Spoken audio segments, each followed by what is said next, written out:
Daniel's Story, Chapter 7. Moments that made you want to stay alive, like the one in this next picture. Erica is sitting with the orchestra, playing her violin.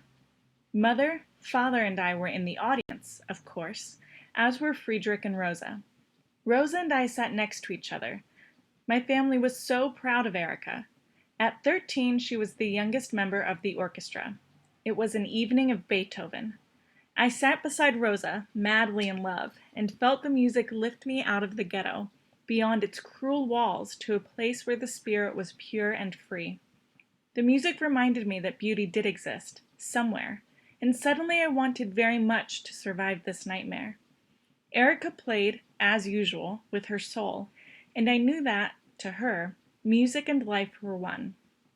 After the concert we had a little party at our apartment, and with extra bread Mother had managed to bring home, and little vegetable patties she fried up out of leftover tops and peelings of the week's vegetables. We all pretended to enjoy them, although they tasted simply awful. I feel the pictures. So few. I had taken only 3 rolls of film with me into the ghetto, plus my developing supplies. I had to be careful, take only the pictures I really wanted. This next one Father insisted on taking. It was me on my 16th birthday, in March of 1943. I have my arm around Rosa. As usual, she is smiling. Rosa was actually from Lodz. Her family had lived in a beautiful house, had been very well off. Her father had owned 3 fur stores. He had been a member of the Jewish council that was appointed when the Germans invaded Poland in September of 1939. But in November, most of the leaders were deported, her father among them. That left her mother, an older brother, Nathan, who was 20, and a younger brother, Isaac. By the time the ghetto was sealed off from the rest of the world, in April 1940, there were 160,500 people there. By 1943, there were around 80,000 of us left, the rest having died or been sent away in one of the many transports. On my 16th birthday, Rosa and I went to the little house where the library was hidden. There we met with our group and on that day made some important decisions. Rosa began. We all know rumor has it that since the deportation started in 1942, those on the transports have been going to their deaths.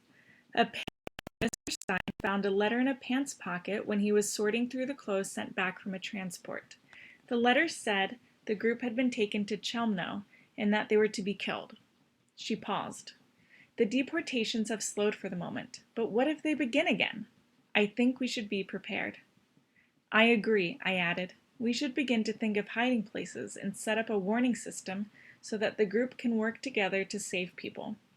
Everyone liked the idea. We all felt better thinking that maybe we could do something that next time, instead of sitting by helplessly.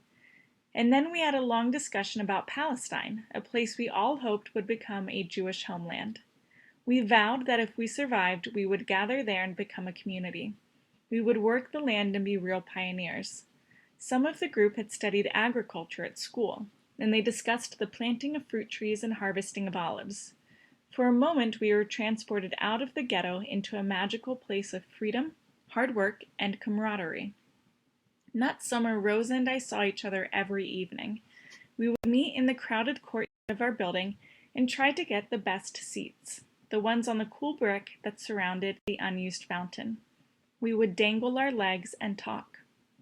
There's a terribly unhappy family living across from us, Rosa told me one night. Aren't we all? I replied. No, I don't mean that, she said. They argue constantly.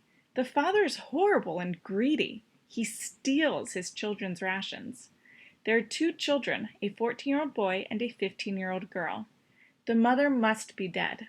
The children can't stop him from stealing. Of course, they yell and scream and cry, but he doesn't care.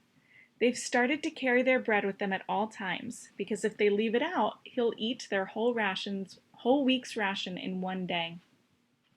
But even that doesn't help. He steals from them while they are asleep. She paused. I'd like to knock his head against the wall.